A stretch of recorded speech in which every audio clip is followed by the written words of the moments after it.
नमस्कार दोस्तों, ये तो आप सभी जानते हैं कि सरकार ने तीनों कृषि कानून वापस लेने का ऐलान कर दिया है, लेकिन अभी भी किसान आंदोलन खत्म करने के मूड में नहीं है, क्योंकि किसानों का कहना है कि सिर्फ काले कानूनों को रद्द करना ही इस आंदोलन की एकमात्र मांग नहीं है, बल्कि इसके अलावा भी बहुत सारे ऐसे मुद्दे हैं जो इस आंदोलन का हिस्सा थे और जब तक ये सभी मुद्दे हल नहीं होंगे तब तक हम इस आंदोलन को खत्म नहीं करेंगे। अभी हाल ही में कृषि कानून वापस लेने के ऐलान के बाद संयुक्त किसान मोर्चा ने प्रधानमंत्री नरेंद्र मोदी को एक लेटर लिखा है, जिसमें किसानों ने 6 मुद्दों को मेंशन किया है और सरकार से अपील किया कि सरकार इन 6 मुद्दों पर बिना देर किए संयुक्त किसान मोर्चा के साथ बातचीत शुरू करे और जब तक ये 6 मुद्दे हल नहीं होंगे तब तक तय कार्यक्रम के मुताबिक आंदोलन जारी रहेगा। साथ ही आगे की रणनीति के लिए यूपी की राजधानी लखनऊ में किसानों की महापंचायत शुरू हो चुकी है।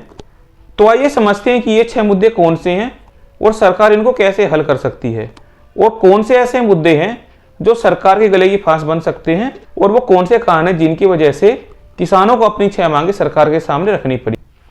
तो चलिए शुरू करते हैं। तो किसानों की पहली मांग है एमएसपी या कहीं न्यूनतम समर्थन मूल्य। किसानों की मांग है कि खेती की पूरी लागत पर आधारित न्यूनतम समर्थन मूल्य को सभी फसलों के लिए किसानों का कानूनी हक बना दिया जाए, ताकि देश के हर किसान को अपनी फसल पर कम से कम सरकार की ओर से घोषित न्यूनतम समर्थन मूल्य पर खरीद की गारंटी हो सके। साथ ही किसानों ने पीएम मोदी को यह भी याद दिलाया कि खुद आपकी अध्यक्षता में बनी समिति ने 2011 में तत्कालीन प्रधानमंत्री को यह सिफारिश दी थी और आपकी सरकार ने संसद में इसके बारे में घोषणा भी की थी। वैसे भारत में पहली बार सन 1965 में ग्रीन रेवोल्यूशन के समय में एमएसपी की घोषणा हुई और साल 1966-67 में गेहूं की खरीद के समय इसकी शुरुआत हुई और भारत में केरल सब्जियों का एमएसपी तय करने वाला पहला राज्य बन गया। एमएसपी के दायरे में फिलहाल 16 तरह की सब्जियों को लाया गया है। हरियाणा भी केरल की तर्ज पर सब्जियों को न्यूनतम समर्थन मूल्य के दायरे में लाने की पहल कर रहा है। एमएसपी को देश भर में लागू करने और इसे और पारदर्शी बनाने के लिए पीएम मोदी ने कहा कि शून्य बजट आधारित कृषि को बढ़ावा देने, देश की बदलती जरूरतों के अनुसार खेती के तौर तरीकों को बदलने और एमएसपी को अधिक प्रभावी और पारदर्शी बनाने के लिए एक समिति गठित की जाएगी। इस समिति में केंद्र सरकार, राज्य सरकारें, किसानों के प्रतिनिधियों के साथ साथ कृषि वैज्ञानिक और कृषि अर्थशास्त्री भी शामिल होंगे। हालांकि इसके एंड रिजल्ट्स क्या होंगे ये एक देखने वाली बात होगी, लेकिन लखनऊ महापंचायत में राकेश टिकैत ने एमएसपी कमेटी पर ही सवाल उठाए हैं। किसानों की दूसरी मांग है कि सरकार की ओर से प्रस्तावित विद्युत अधिनियम संशोधन विधेयक 2020-2021 का ड्राफ्ट वापस लिया जाए। तो इस अधिनियम से किसान इतना चिंतित क्यों हैं, इन पॉइंट्स को हम थोड़ा आसान शब्दों में समझते हैं।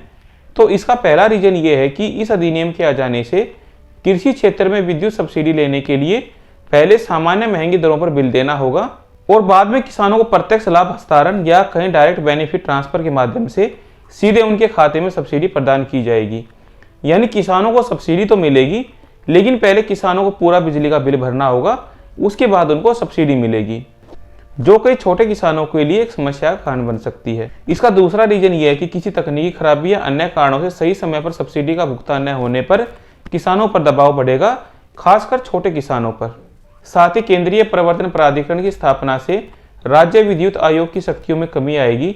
ऐसे में राज्य सरकार को इस मुद्दों पर सहमत करना काफी कठिन होगा। इसका चौथा रीजन यह है कि वर्तमान समय में भारतीय अर्थव्यवस्था पर कोविड-19 के प्रभाव के कारण देश के विभिन्न क्षेत्रों में सरकारी सहायता की मांग बढ़ी है। ऐसे में विद्युत क्षेत्र में निजीकरण को बढ़ावा देने से सरकार को विरोध का सामना करना पड़ सकता है। हालांकि इस हालात से तो सरकार आसानी से निपट सकती है और अभी के लिए यह मुद्दा सरकार के लिए बहुत बड़ी चुनौती नहीं होना चाहिए। तो अब चलते हैं तीसरी मांग की तरफ। किसानों की तीसरी मांग है राष्ट्रीय राजधानी क्षेत्र या कई एनसीआर और इससे जुड़े इलाकों में एयर क्वालिटी मैनेजमेंट के लिए आयोग अधिनियम 2021 में किसानों को सजा देने के प्रावधान हटाए जाएं। हालांकि इस साल सरकार ने कुछ किसान विरोधी प्रावधान हटा तो दिए हैं, लेकिन सेक्शन 15 के माध्यम से फिर भी किसानों को सजा की गुंजाइश बना दी गई है।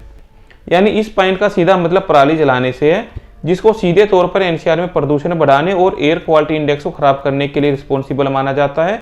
और अरविंद केजरीवाल ने भी हरियाणा और पंजाब की सरकारों पे दिल्ली में एयर क्वालिटी को खराब करने के लिए कई बार आरोप लगाए हैं। तो ये पॉइंट केंद्र सरकार के लिए थोड़ा सिरदर्द वाला बन सकता है, क्योंकि यहाँ सरकार को सिर्फ किसानों का ही नहीं सोचना है, बल्कि उन लोगों की सेहत का भी ध्यान रखना है जो एनसीआर या शहरों में रहते हैं।